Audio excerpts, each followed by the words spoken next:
G'day traders, Chris Weston here, Head of Research at Pepperstone. Well, for the last few weeks we've been talking about this idea that the equity markets and the credit markets were going on this strong risk-on rally. But the message that we were seeing at the same time from the bond market and also from the rates market, the interest rate markets, was one of genuine concern and the belief that the central banks would have to really go to town to try and avoid a recession longer term. And certainly they've been pricing a high degree of rate cuts, certainly in the US, New Zealand, Canada and here in Australia for some time. Now, I think if you take a more holistic view about what central banks have been doing, now they've obviously been coming closer towards market pricing. Market pricing has been really dictating where things are going and they've been leading the charge and central banks come ever closer towards that situation. But go back to the ECB meeting recently. We had expectations of a fairly dovish stance from the ECB. We know that Mario Draghi is the king of volatility suppression and he raised the game. He took it one level above. Every dovish measure that he could have possibly gone for, he went for. And I think that was a fairly clear message to the markets in that regard. Go to the Fed meeting. Now, Jay Powell at one stage was his own man, but as he's sort of gone to the situation, he's looked more at accommodative stance in financial conditions, and he's become effectively Janet Yellen to an extent.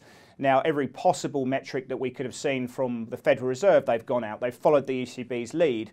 We saw the Fed funds projections in the dots plots being taken down by 50 basis points for 2019 and also for 2020. The longer term neutral rate sits at 2.75%, which I think is probably still a little bit too optimistic. I think it should be closer towards sort of 2.5, 2.6%, which is where you actually see the populace of the Federal Reserve at the moment. And they've taken their growth numbers down to 2.1% for this year, which I think is largely expected. And I think, given what Q1's running at the moment, that seems somewhat optimistic in that sense. We have to have a look at the balance sheet. Now, there had been a debate whether or not they were going to announce an end of balance sheet normalisation at this meeting or whether it was going to actually be in the May meeting. But what we actually saw is that the balance sheet normalisation, that the programme that had been in place for some time, will actually start to abate and they will start to taper that off in the May meeting, and we will see a situation where actually the pace of the balance sheet contraction and normalisation will run at around $15 billion per month until we get to September, when we will actually see a situation where the QT programme, quantitative tightening or balance sheet normalisation, or the runoff there will actually completely finish, and we should be left with a balance sheet somewhere around about sort of $3.86 trillion, which is certainly, in that term, if we consider that to be the terminal rate of the balance sheet, is actually far higher than what most people had been expecting in that drawdown.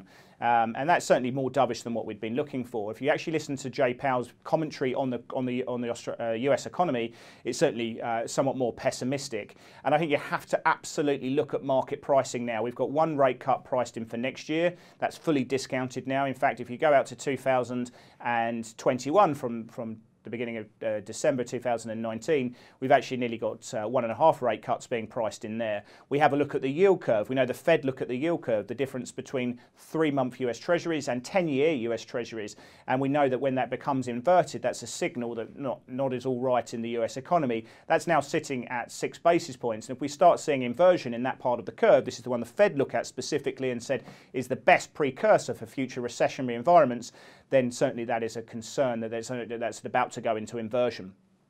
If we have a look at what we've been seeing from the Reserve Bank of Australia here, well, the minutes were certainly more dovish than what they'd been looking for, and they've given us a key and a clue to what could be the trigger for a rate cut here. And of course, that has been labelled very much around what's happening in the labour market, but I think it's also falling inflation expectations.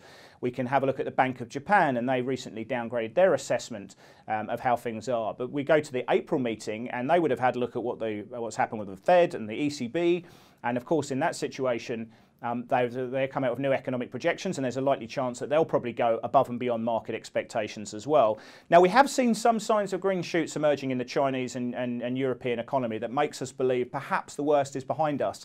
But there's no doubt if we have a look at US interest rate pricing, if we have a look at Australian, New Zealand, Canadian, Indian, Mexican central bank pricing for easing going forward, and if we have a look at the US yield curve, if we have a look at what's happening with gold, and that continues to find buyers on this ballooning pool of negative yielding debt, that the world is saying all is not quite right. And the message we've been seeing now from central banks to all shift in this much more dovish stance, all in a concerted view, all following market pricing, has to be one that we are genuinely slightly concerned about there. So I'm looking at gold, and gold continues to be a market that I like to trade from the long side.